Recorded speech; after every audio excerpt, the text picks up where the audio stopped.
नमस्कार मित्रांनो, मी चेतन अंभोरे पाटील आणि तुम्हा सगळ्यांचं स्वागत आहे आपल्या यूट्यूब चॅनलवर. तर मित्रांनो, अतिशय महत्त्वाची अपडेट जी आहे तर ती मी तुम्हाला देण्यासाठी या ठिकाणी हा व्हिडिओ बनवतो आहे.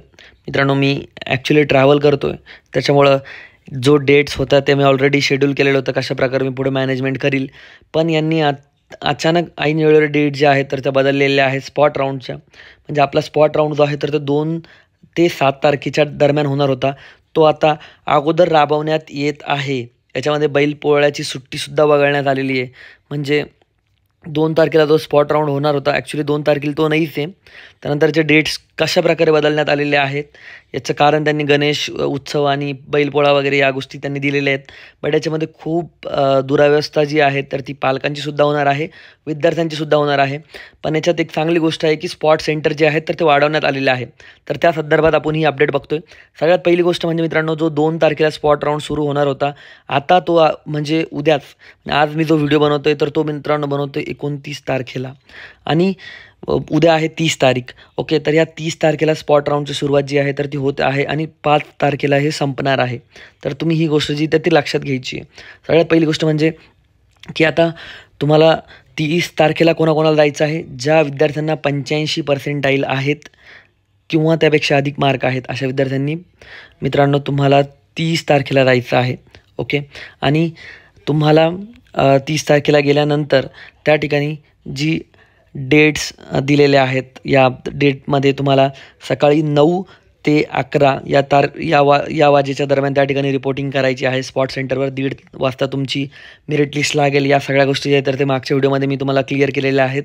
पण तुम्हाला त्या स्पॉट सेंटरवर मित्रांनो सकाळी 9 ते 11च्या दरम्यानच पोहोचायचं आहे. मित्रांनो, 85 व त्यापेक्षा अधिक असलेल्या विद्यार्थ्यांनी 30 तारखेला त्या पर्टिक्युलर स्पॉट सेंटरवर जायचं आहे. मग ते स्पॉट सेंटर कुठे ते सुद्धा मी या व्हिडिओमध्ये पुढे तुम्हाला सांगणार आहे. त्यानंतर मित्रांनो, या ठिकाणी 65 व त्यापेक्षा अधिक पर्सेंटाईल ज्यांना आहेत, म्हणजे तुमचे CETचे पर्सेंटाईल व तुमचे जे 7-12 क्रॉप सायन्सचे जे काही ॲड होणारे मार्क असतील ते सगळे पकडून 65 ते सगळे पकडूनच या ठिकाणी स्कोअर दिलेले आहे. तर अशा विद्यार्थ्यांनी 31 तारखेला जायचं आहे. त्यानंतर मित्रांनो, 50 व त्यापेक्षा अधिक स्कोअर असणाऱ्या विद्यार्थ्यांनी 1 तारखेला जायचं आहे. त्यानंतर मित्रांनो, 35 व त्यापेक्षा अधिक स्कोअर असणाऱ्या विद्यार्थ्यांनी मित्रांनो या ठिकाणी 3 तारखेला जायचं आहे. 2 तारखेला सुट्टी आहे बैलपोळ्याची. त्यानंतर मित्रांनो, 35 व त्यापेक्षा अधिक पर्सेंटाईलवाले विद्यार्थी जे आहेत तर ते मित्रांनो या ठिकाणी 3 तारखेला गेले.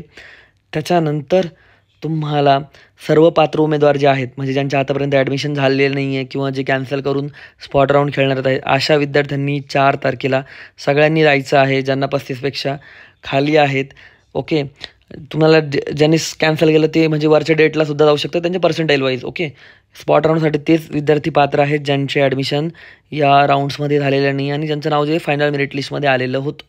त्यानंतर मित्रांनो, सर्व पात्र उमेदवार जे आहेत त्यांचं कन्व्हर्जन राऊंड जो आहे जागांचं रूपांतरणासह, म्हणजे एखादी कॅटेगरीच्या जागेवर एखादा विद्यार्थी आला नाही तर ती ओपनमध्ये कन्वर्ट होऊन ती जागा जी भरली जाईल ओपनच्या विद्यार्थ्यांना मिळेल किंवा इतर कॅटेगरीच्या विद्यार्थ्यांना मिळेल, तर तो राऊंड आहे मित्रांनो 5 तारखेला. अशा प्रकारे स्पॉट राऊंडच्या डेट आहेत नवीन. त्यानंतर मित्रांनो, या ठिकाणी महत्त्वाची अपडेट म्हणजे की जे प्रवेश प्रक्रिया केंद्र आहेत, ओके, तर ते सुद्धा या ठिकाणी वाढवलेले आहेत.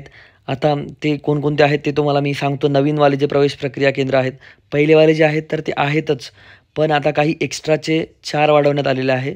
तर ते नेमके 4 कोणते? पहिले 4 युनिव्हर्सिटीला होता स्पॉट राऊंड होणार होता, ती गोष्ट ठीक होती. पण आता परत एकदा एक्स्ट्राचे काही कॉलेजेस आलेले आहेत, म्हणजे पालकांच्या सोयीसाठी, म्हणजे त्यांना जवळ पडा म्हणून. तर ते सुद्धा आपण बघूयात. सगळ्यात पहिलं कॉलेज आहे मित्रांनो राहुरीचं कृषी विद्यापीठ जे आहे अण्णासाहेब शिंदे म्हणून. तर या ठिकाणी मित्रांनो नगर, नाशिक, धुळे, नंदुरबार, जळगाव या जिल्ह्यातील सगळे गव्हर्नमेंट आणि प्रायव्हेट कॉलेजचे स्पॉट राऊंड होणार आहे. त्यानंतर कृषी महाविद्यालय पुणे, या ठिकाणी पुणे, सोलापूर, सातारा, सांगली, कोल्हापूर या जिल्ह्यातील सगळे कॉलेजेसचे जे आहे तर ते स्पॉट राऊंड होणार आहे. त्यानंतर मित्रांनो, गव्हर्नमेंट असो प्रायव्हेट असो. त्यानंतर मित्रांनो, अकोल्याला सुद्धा स्पॉट राऊंड होतो. तर त्या ठिकाणी मित्रांनो अकोला, अमरावती, यवतमाळ, वाशिम, बुलढाणा या सगळ्या जिल्ह्यातील अनुदानित आणि विना अनुदानित म्हणजे प्रायव्हेट गव्हर्नमेंट सगळ्यांचे स्पॉट राऊंड जे आहेत तर ते या ठिकाणी अकोल्याला होतील. त्यानंतर मित्रांनो, नागपूरमध्ये जे आहेत नागपूर, वर्धा, भंडारा, गडचिरोली, गोंदिया, चंद्रपूर या जिल्ह्यामधला स्पॉट राऊंड जो आहे तर तो नागपूरला होणार आहे. त्यानंतर मित्रांनो, इथं कॉलेज आहे मित्रांनो पुढचं परभणीचं कॉलेज. ओके, परभणी कृषी विद्यापीठाचं कॉलेज, या ठिकाणी परभणी, हिंगोली, नांदेड या जिल्ह्यातील स्पॉट राऊंड या ठिकाणी होईल. त्यानंतर मित्रांनो, कृषी महाविद्यालय जे नांदेड आहे, ओके, नांदेड लातूर जे आहेत, ओके, लातूरचं हे कृषी महाविद्यालय आहे, नांदेड रोडवर आहे. तर या लातूरच्या कृषी महाविद्यालयाला लातूर, बीड, धाराशिव या जिल्ह्यातील सगळ्या गव्हर्नमेंट आणि प्रायव्हेट कॉलेजचा स्पॉट राऊंड होईल. त्यानंतर कृषी महाविद्यालय बदनापूर जो आहे, तर या ठिकाणी जालना आणि छत्रपती संभाजीनगर या 2 जिल्ह्यातील जे कॉलेजेस आहेत, तर त्या ठिकाणी विद्यार्थी जे आहेत तर त्या ठिकाणी जाऊन पार्टिसिपेट जो आहे तर ते स्पॉट राऊंडमध्ये त्या तारखेला करू शकतात.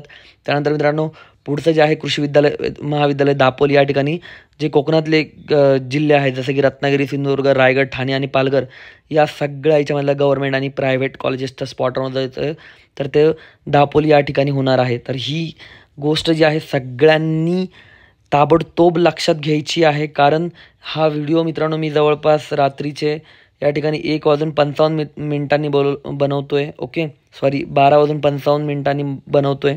आणि ही अपडेट देण्यासाठी मी ॲक्च्युअली माझ्या स्टुडिओवर नाही आहे, माझ्या घरी नाही आहे, तर ही बाहेर तुम्हाला या ठिकाणी रेकॉर्ड करून देतो आहे बाकी रूमवर वगैरे. सो तुम्ही सगळ्यांनी हा अपडेट जी आहे तर ती लवकरात लवकर बाकीच्या विद्यार्थ्यांपर्यंत पोहोचवा. त्यांना सांगा, ग्रुप असतील काय असतील ते तर शेअर करा. त्यांना सांगा की स्पॉट राऊंडच्या डेट ज्या आहेत तर त्या घटल्या आहेत. ॲक्च्युअल जो स्पॉट राऊंड 2 तारखेपासून चालू होणार होता तो आता 30 तारखेपासून चालू होणार आहे. तर ही महत्त्वाची अपडेट त्यांच्यापर्यंत पोहोचवा. स्पॉट राऊंडला जाताना तुमचे ओरिजिनल डॉक्युमेंट तुमच्यासोबत ठेवा. तुमचे फीज जी आहे तर ती काय 30-40 हजार जे आहे तर ते प्रायव्हेटला लागलं तर तेवढी जवळ असू द्या, गव्हर्नमेंटला लागलं असेल तर 30,000 सफिशियंट आहे. फीजचं वगैरे सगळ्या गोष्टी होऊन जातील व्यवस्थित, पण ओरिजिनल डॉक्युमेंट सगळे असू द्या. तुमचा जो फॉर्म होता त्याची झेरॉक्स सोबत असू द्या, ओके. या सगळ्या गोष्टी तुम्हाला यांची काळजी घ्यायची आहे. आणि मेन मुद्दा म्हणजे तुम्हाला जी तारीख दिलेली आहे 85 व त्यापेक्षा अधिकवाले विद्यार्थी 30 तारखेला पोहोचा म्हणून, तर या विद्यार्थ्यांनी त्या तारखेला 9 वाजेपासून तर मित्रांनो तुम्हाला 11 वाजेच्या दरम्यान त्या ठिकाणी पोहोचायचं आहे. त्या ठिकाणी रिपोर्टिंग करायची आहे. रिपोर्टिंग केल्यानंतर त्या ठिकाणी तुमची ते फॉर्म लिहून घेतील तुमच्या कोणत्या स्पॉट सेंटरवर, आणि त्यानंतर 1:30 वाजता तुमची लिस्ट जी आहे तर ती लागेल. त्यानंतर तुमचा नंबर जो आहे तर तो कुठं लागला ते तुम्हाला कळेल आणि त्या स्पॉट सेंटरवर तुमची प्रक्रिया जी आहे तर ती पार पडेल. आय होप मित्रांनो ही गोष्ट जी आहे तर ती सगळ्यांना लक्षात आलेली आहे. बाकीचे डाऊट्स वगैरे काय कशी होती प्रक्रिया मी मागच्या व्हिडिओमध्ये क्लिअर केलेलं आहे, पण या डेट्सच्या संदर्भात ह्या अपडेट्स आहेत. सो तुम्ही या सगळ्यांनी लक्षात घ्याव्यात. भेटूया मित्रांनो पुढच्या व्हिडिओमध्ये. जय हिंद, जय महाराष्ट्र.